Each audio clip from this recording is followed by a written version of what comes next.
Omije Ojumi ń bèrè àánú rẹ̀. Fi aṣọ ojú rere wọ̀ mí Ọlọ́run mi. Sọ̀rọ̀ sókè kan. Àráyé retí ohun tí mo mú bọ̀ lọ́dọ̀ rẹ̀ o bàbá mímọ́. Ọdún yìí lọ. Ọdún yìí lọ. Omije Ojumi ń bèrè àánú rẹ̀. Níbo làǹtí Omije Ojumi wà? Lẹ́nu ọjọ́ mẹ́ta yìí la gbọ́ wípé ó rẹ̀ wọ́n. Wọ́n bá tó ní kálukú wá ní adá. Ṣùgbọ́n etí tó bá gbà lọ, ó jẹ́ kó gbà bọ̀. Ẹ lè sọ pé ká máa gbàdúrà lójoojúmọ́ láì má mọ̀ bí ta máa dojú àdúrà kan mọ́ o. Mo mọ̀ wípé Ọlọ́run ti ń fún un ní àlàáfíà. Ṣùgbọ́n níbo ni wọ́n wà? Ẹ má jẹ́ adákẹ́ o. Kíní yìí ń tutù o.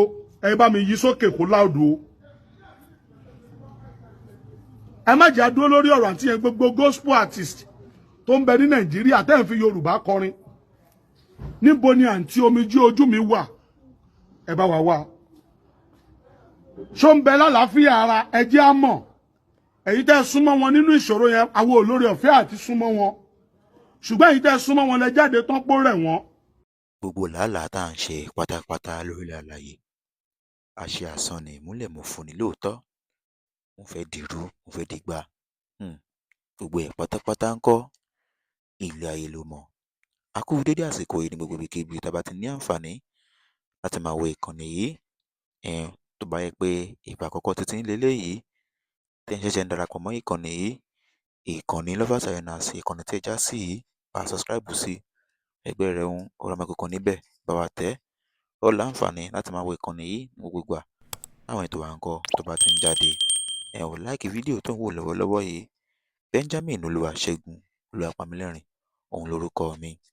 Bẹ́ẹ̀ bá gbàgbé arábìnrin kan ni òǹkọrin ẹ̀mí ni torúkọ rẹ̀ a máa jẹ́ Bùnmi Akínàánú, arábìnrin tó kọ Omije Ojumi fún ọjọ́ tó ti pẹ́. Arábìnrin yìí ń kọ́ ó jẹ́ Ọlọ́run nípè. Kí ẹ má sì ṣe gbàgbé wípé ní kò pẹ́ ìyẹn ní ọdún tó kọjá ni a gbọ́ wípé arábìnrin yìí ó dẹni táwọn ènìyàn bẹ̀rẹ̀ sí ní dáwó fún tí wọ́n ń gbé káàkiri nítorí àìlera ẹsẹ̀ rẹ̀ tó di wípé ẹsẹ̀ rẹ̀ kàn déédé ga. Arábìnrin yìí ń kọ́ ó jẹ́ Ọlọ́run nípè. Ní àṣálẹ́ yìí ìròyìn ṣẹ̀ṣẹ̀ jáde ní yàjóyàjó tó ṣe jáde. Mo rò pé kó má jẹ́ pé ojú wa nìkan ní òrì tàbí tí wa nìkan ṣo ní ó gbọ́. Kò sí ẹnikẹ́ni tó sì fi léde wípé bóyá àìsàn yìí ń kọ́ ló padà gbẹ̀mí arábìnrin yìí, àmọ́ gbogbo bá tún ṣe jẹ́ ṣá á fi léde. Ìròyìn ṣe jáde la ṣe ní kí a gbé síta fún ẹ̀yin ará ilé. Bùnmi Akínàánú, arábìnrin tó kọ Omije Ojumi ń kọ́ ó jẹ́ Ọlọ́run nípè o. Má julẹ̀ ayé lẹ̀ o, má julẹ̀ ayé sílẹ̀, continue kó dìímú ṣinṣin, kó wálé ayé mọ́yà, kó sọ ilé ayé kó sọ di ti ẹnìkan, àti bí àtọ̀hún àti wájú àtẹ̀yìn ìwọ nìkan ló fẹ́ kán máa rí.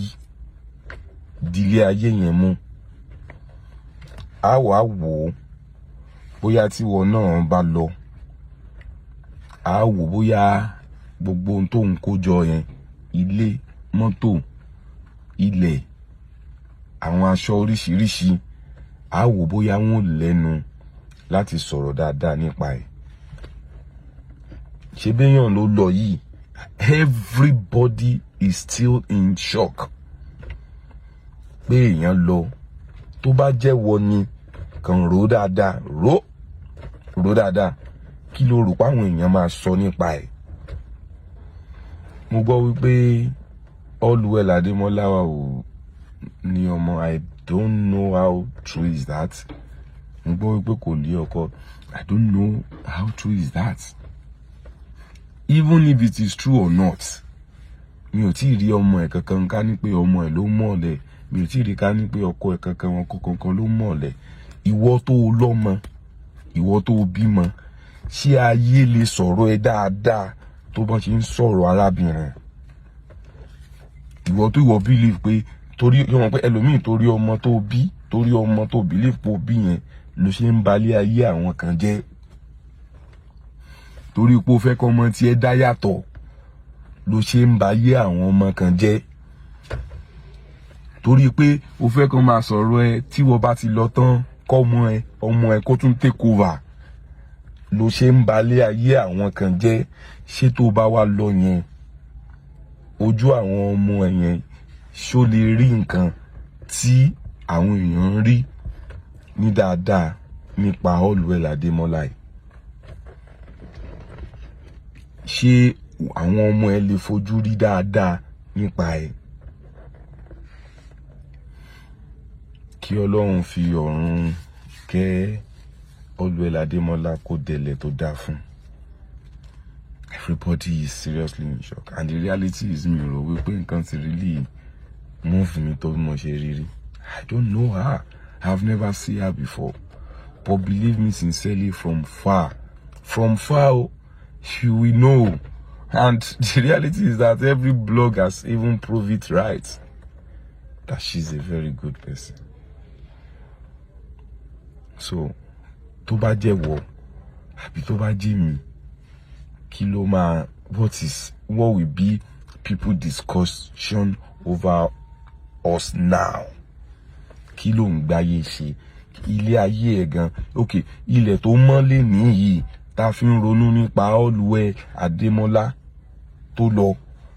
Ìwọ gangan tó ń wò mí, kí ni ìwọ ń gbé ayé ẹ̀ yẹn ṣe?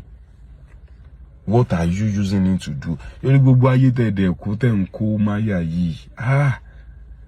It is just an image. Ẹ wá bá kan ṣe ń wò yìí. You see, bó ṣe ń wò yìí, ó ń wò báyìí. Tó bá ti díjú, bẹ́ẹ̀ náà ló ní rí mọ́. Kí ló wá dé? Why don't you try your possible best to leave a very good legacy, live a good life, be impactful? Jẹ́ káyé tẹ̀lé sọ wípé tí ò bá jóun. Go and read the concept of Jesus Christ very well. Jésù ò bímọ, ẹnìkan ò bí, kò marry, kò kọ́lé, kò ra mọ́tò, but he live a very good legacy. Ẹ lọ sí gbogbo ayé, ẹ lọ ròyìn nǹkan tí mo ti ṣe. Òun lẹ̀ ń gbọ́dẹ̀ níyì tí gbogbo yín sọ Jésù di kíní. Why can't you just read him? To all of you calling yourself pastor, tell them forúkọ Jésù, tell him preach while you are acquiring a lot of things that you cannot even use to benefit people that are worshiping under you.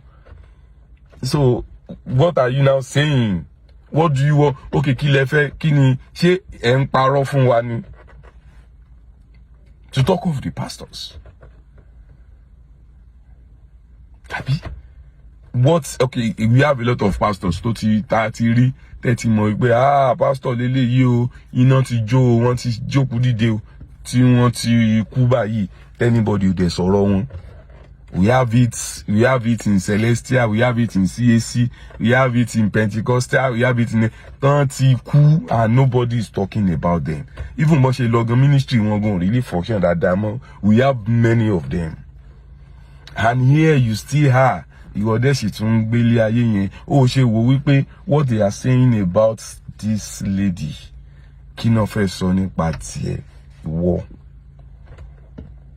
kí náà fẹ́ sọ nípa ẹ̀ ká ti àzúmì pé èmi gan fúnra mi o ká ní ìní ìtìlẹ̀ mọ́ yìí o mo kàn díjú mo kàn lọ what are people going to say about me èèyàn mélòó ṣé ilé yẹn àbí mọ́tò tó ń ra ẹ̀ náà máa sọ̀rọ̀ ẹ̀ I don't understand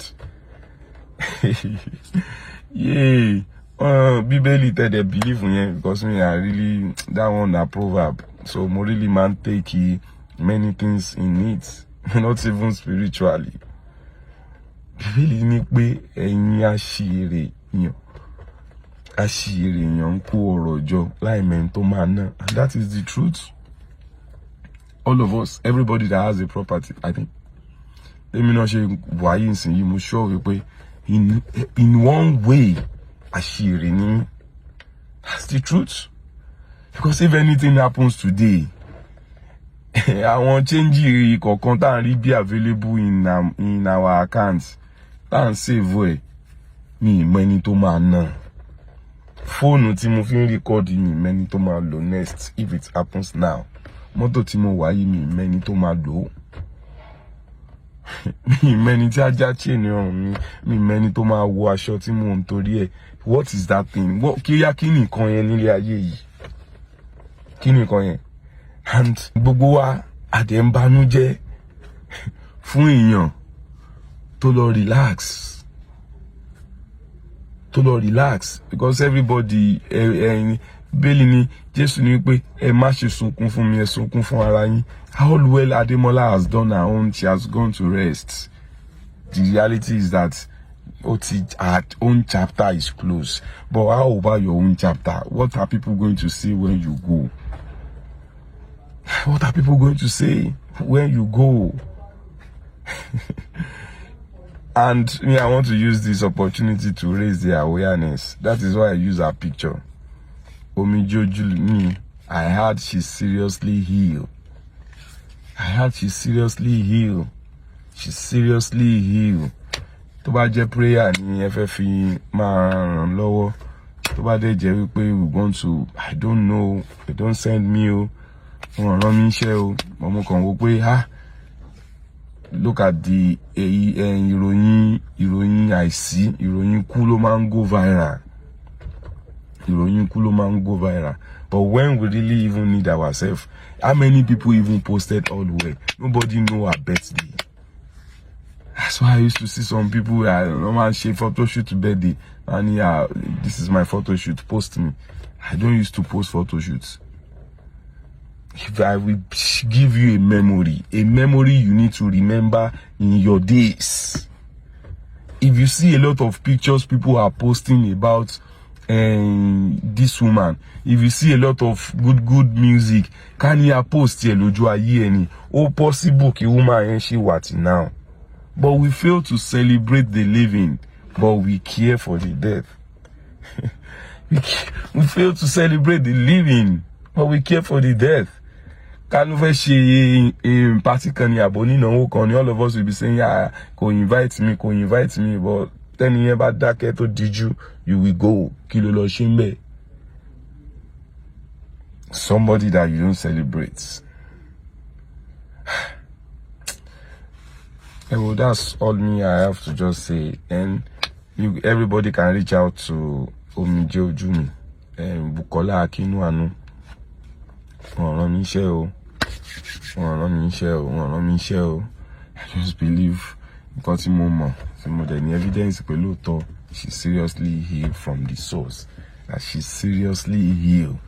Ara Omije Ojumi ò yá. So, and if truly we love ourselves, please, whatever thing you know, please, let's go and check on her. Let's show her love. Whatever thing she need, anywhere, the information, nǹkan tó ń ṣe gan, ó lè jẹ́ èèyàn, ó kàn lè jẹ́ information èèyàn kan máa fún wa.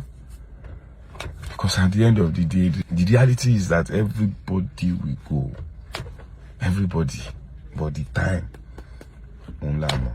so time yẹn ló wá yẹ kó máa live a life of now.